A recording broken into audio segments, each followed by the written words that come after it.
Greeting fans and followers. This is Nurses Talking. I am Dale Barzi. As always, if you like what you see and hear, give us a like, subscribe. So today my guest is Tyisha Smith. And Taisha is a registered nurse with 5+ years under her belt. She has worked in such areas as outpatient surgical, acute care in the hospital, dialysis, long-term rehab, and she says that after 5+ years and counting, she is satisfied. So welcome, Taisha. Thank you so much, Dale. Thank you. I am so thankful for you to be here this morning. I appreciate your time. Thank you very Absolutely. much for agreeing to share. It's a pleasure.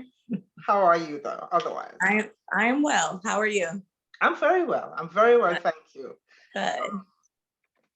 All things considered, Yes. it's good. It's good. So let's start with the way I always want to start is because I want to know how and why people become nurses. So why are you a nurse? What's your journey like? So I will start by saying all through high school, I knew that I would be in law, believe it or not. Thought I would go to school to become a lawyer and pursue from there. But it wasn't until the summer after graduating high school that we moved to Connecticut or back to Connecticut from California. My grandfather fell ill. And my sister and I became like his little nurses. Okay. And that's what literally somewhat sparked my interest into the medical field, not yet nursing, but I did start to explore the medical field. And so I, of course, started with I felt would be the most easiest. And I started out a medical assistant in a retinal specialist office. Okay. And believe it or not, it was him and my husband, but at the time, my fiance, who both just gave me that extra push to further my education into nursing. If I would have had it my way, I would have just stopped there. You know, I'm just like, I'm done learning. Let's just leave it at that. But he was such a good person that he constantly encouraged me and would literally, he would say, you know, the medical field needs more people like you. He's like, I want you to think about at least nursing. Think about nursing. Look into it. And so I don't know, one day I just woke up and I'm like, you know what? Let me just look into it. And I went from there. It's interesting when other people see things in you, right? Yeah. That at the time you're not recognizing in yourself. Yeah, or you just don't want to. I just didn't want. It was just like so much as always life itself, and I'm just like, I don't want to do anything else that requires me to think, to learn, to try. So let me stay where I'm at. But you know. Yeah. You know, I think sometimes we all get to a point like that. We're like, okay, I'm just so saturated with all of this. I need a break from it all. Yeah. I get that. I get that. So you went straight into nursing school after that, eh? So I did. So after, well, the good thing actually, see, all things happen for a reason. The program I was in for the medical assistant and health, I can't even remember what the certification was, but it actually paralleled a lot of the prerequisites for nursing. Okay. So I actually didn't have to repeat a lot of the courses. I needed to take my sciences and a couple of other things, but it was almost like a shoo-in. Okay. I applied to St. Vincent's and was actually accepted. First application. So I was literally shocked. I was surprised. I was excited. I was nervous, but I was like, okay, that's a sign. Cause I'm like the type of person that sees like every little thing as a piece to the big picture. Okay. I'm like, okay, I've heard horror stories about people literally applying to like multiple nursing programs and not being accepted for a year and a half later. And here I am, first application, they're like, hey, you can start in September. So I'm like, okay. That's a directive right there. It is. That's how I looked at it. So I'm like, all right. Okay. That's where it all started. Okay, and no obstacles, eh? Well, there's plenty because I was raising a family, Mm. young, excuse me.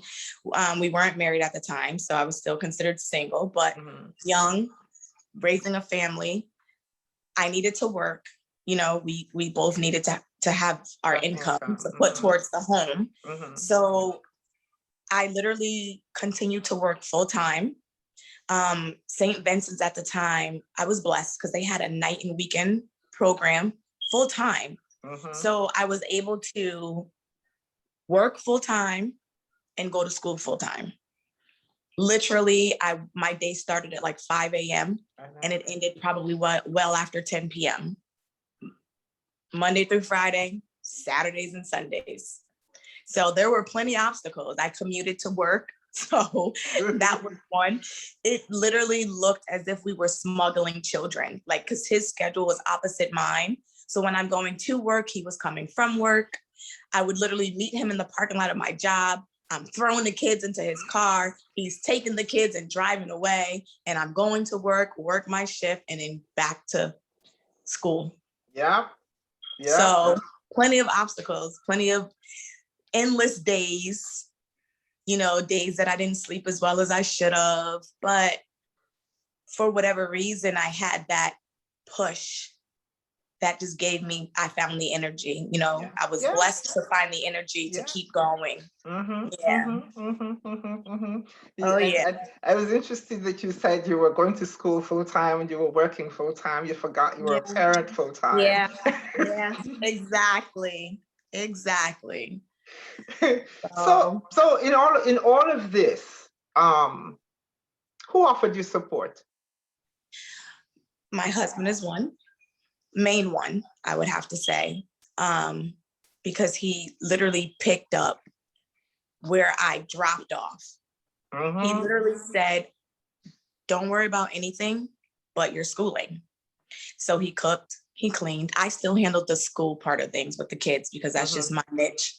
But other than that, I didn't have to worry about bathing. I didn't cook. I didn't clean. I studied.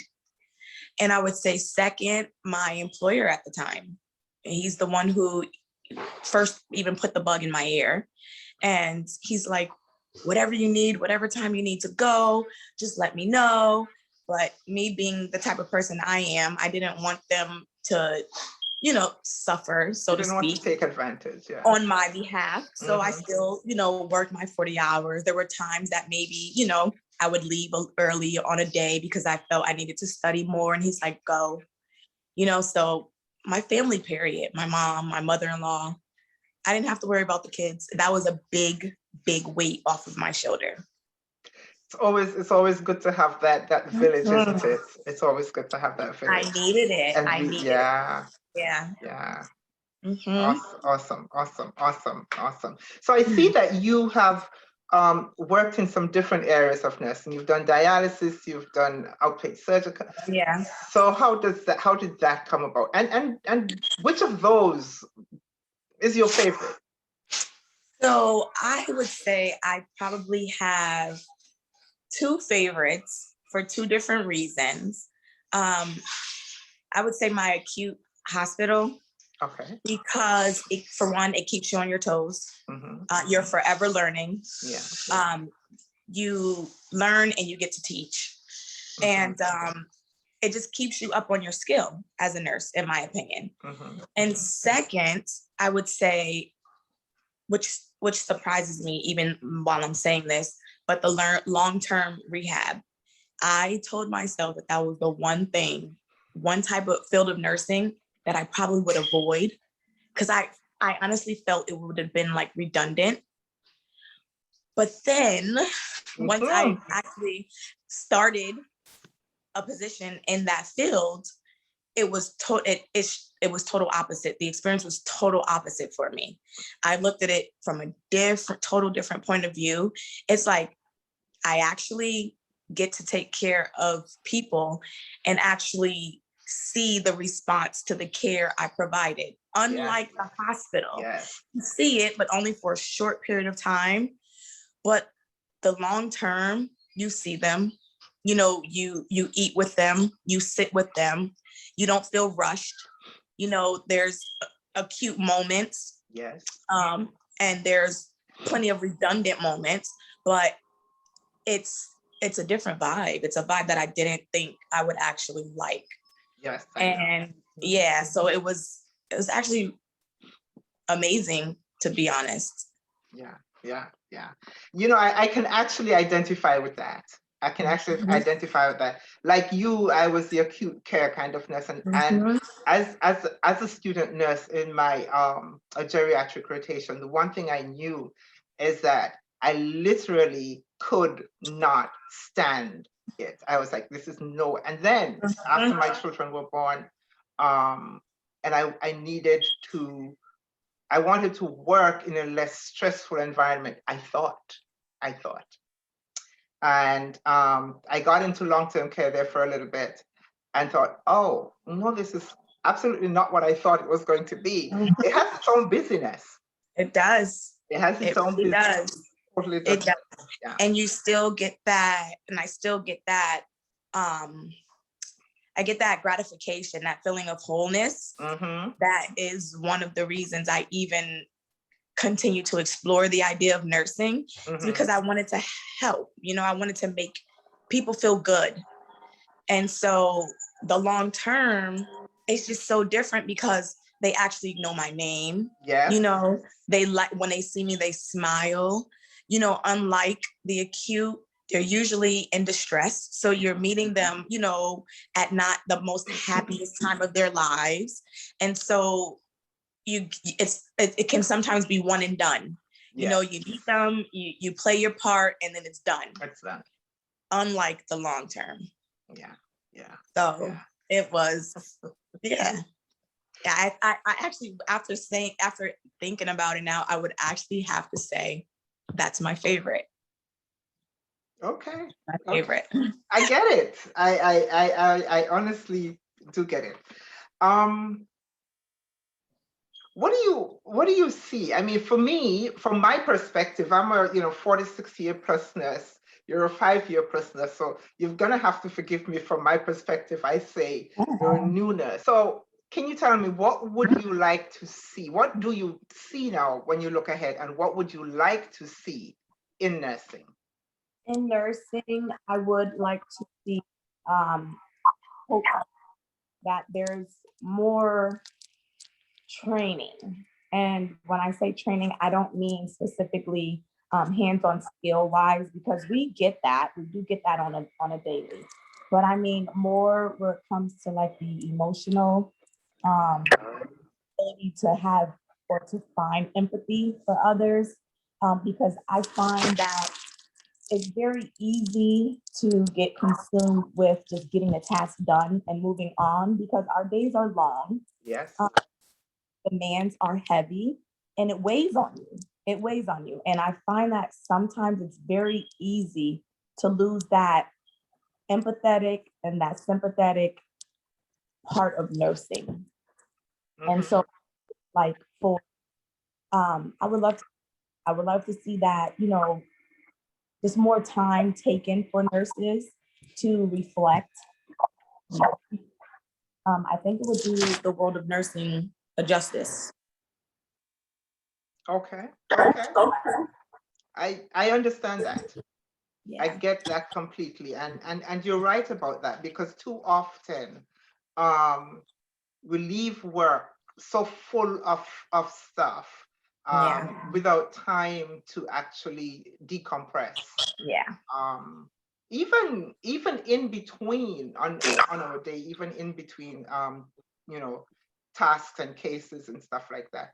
So I get that completely. So what is your vision for Tyisha as a nurse going forward? So, of course, I am one who's always up for a challenge. So, for my goals, I am hoping to pursue in nursing. A master's? Yeah. Okay. And I have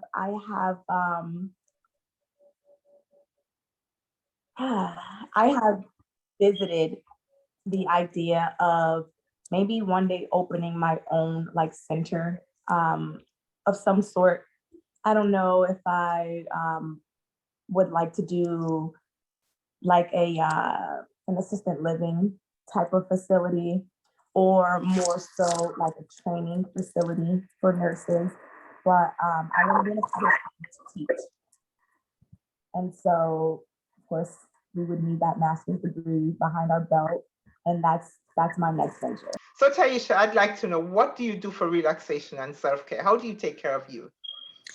So Dale, for the most part, one of my number one rules is I max out. I give myself a maximum of like extra shifts that I would do per month to avoid, overexerting myself. I do go for massages. I go for, facials for extra skincare. We promised ourselves that we'll go on vacations at least once a year. That doesn't seem like a lot, but it makes a difference. For this past pandemic, or since the pandemic hit, we haven't traveled. So we weren't able to, keep that promise, but we're planning on going somewhere this year. So hopefully we'll be able to get back on track with that. There's times when I literally just like tell the kids, I'm not doing anything. If it's not an emergency, if you didn't fall and bust your head open, do not bother me. And I will literally just sit in my room, watch some of my most favorite shows, eat some of my most favorite snacks, and it means the world. Yeah, I know. That's the thing, when I say self-care, and people seem to, very often want to talk about big things, but there are little things too that you do for yourself that, I remember there was a time in my life when I was so busy. I am a mother of 3, and there's like 4.5 years between first and last. So, Oh, busy. Oh yeah. so it was like never ending. And I had to find little moments of respite. Yeah. And it was like 15 minutes. Yeah. But it was 15 minutes of, it was like a power nap. It's 15 minutes of rejuvenation. It's 15 minutes of, So I get that. I get that. I really like it when people have little time, a little power, just a little time, even if it's just 15 minutes each day, just for you. Yep. That's right. That's right. I think that's good. Yes. So what words of inspiration, what advice would you give to someone who wants to be a nurse? So my words of advice would be, it is absolutely achievable. If your heart is in it, which it should be, because it's going to require a lot of self-sacrifice. You actually have to care about others in this field. And that's not always easy to do, because we all have our own lives that we also are responsible for. But it is absolutely achievable if your mind is set on it. You can get there. There's going to be nights, again, that you might want to cry because things seem overwhelming. But that's why you have resources. You have other peers who I found even more helpful than my instructors, which I had a great team, but they were more understanding of my situation, because we were all working students, and so they understood, and we would sometimes, get together, and even like you said, even half an hour before class started, and we would brainstorm. But it is not an easy thing to do, but it is absolutely achievable. It can be done. Yeah, it can be done. It can be done. And at the end of the day, you can go, you feel you've done something worthwhile. You've done something worthwhile. Absolutely. Yeah. So that's a very good thing. That's a very good thing. I like that. I really would like to take the time to thank you. Thank you so very much for taking the time to talk to me and to share and You know, it's a pleasure, first of all. I only met you briefly, but it was a pleasure. It really is a Thank pleasure to know you. you. So thank Thank you you. so much, Taisha. I appreciate that, Dale. Have a great Wholeheartedly. Thank you. You're welcome.